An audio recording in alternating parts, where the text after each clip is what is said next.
Assalamualaikum warahmatullahi wabarakatuh. Saya Siti Fatimatul Fitriah. Berikut ini dokumentasi praktikum tekstur tanah yang telah saya lakukan. Sebelum memulai praktikum, siapkan alat dan bahan. Pengujian tekstur tanah akan dilakukan pada 2 sampel. Saya menguji sampel A terlebih dahulu. Pertama-tama, ambil segenggam sampel tanah A, lalu masukkan ke dalam wadah. Semprotkan air secukupnya pada tanah. Ratakan air yang telah disemprotkan pada tanah dengan tangan sambil meremas agregat tanah A. Buat pasta tanah pada kondisi sekitar batas plastis, yaitu mudah dibentuk, tidak terlalu basah, dan juga tidak terlalu kering. Kemudian, buat bola tanah A dengan menggunakan kedua telapak tangan.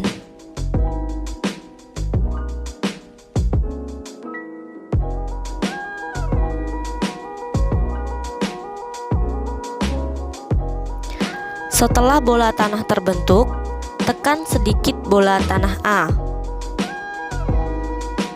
Ternyata kondisi bola tanah A tetap dan tidak pecah. Kemudian pelintir tanah ke atas dengan ibu jari untuk secara perlahan membentuk pita tanah yang panjang hingga patah dengan sendirinya. Ukur pita tanah sebelum patah. Ternyata pita tanah patah pada ukuran sekitar 6,5 cm. Langkah selanjutnya yaitu basahkan sejumlah tanah A pada telapak tangan, lalu gerus dengan ibu jari.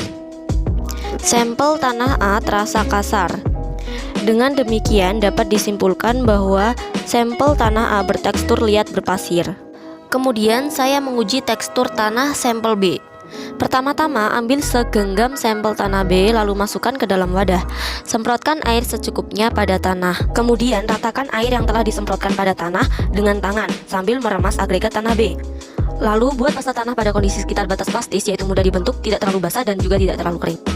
Kemudian buat bola tanah B dengan menggunakan kedua telapak tangan. Setelah bola tanah terbentuk, tekan sedikit bola tanah B. Ternyata bola tanah B tetap dan tidak pecah. Langkah selanjutnya yang dilakukan yaitu tempatkan bola tanah di antara ibu jari dan telunjuk. Kemudian pelintir tanah ke atas dengan ibu jari untuk secara perlahan membentuk pita tanah yang panjang hingga patah dengan sendirinya.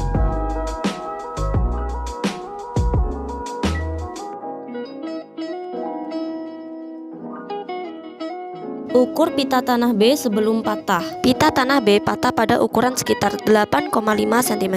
Langkah selanjutnya yaitu basahkan sejumlah tanah B pada telapak tangan, lalu gerus dengan menggunakan ibu jari. Tanah B terasa tidak kasar, tidak pula halus. Dengan demikian dapat disimpulkan bahwa sampel tanah B bertekstur liat. Adapun kesimpulan dari hasil praktikum tekstur tanah yang telah saya lakukan, yaitu sampel tanah A bertekstur liat berpasir, sedangkan sampel tanah B bertekstur liat. Demikian praktikum dari saya, kurang lebihnya mohon maaf. Terima kasih. Wassalamualaikum warahmatullahi wabarakatuh.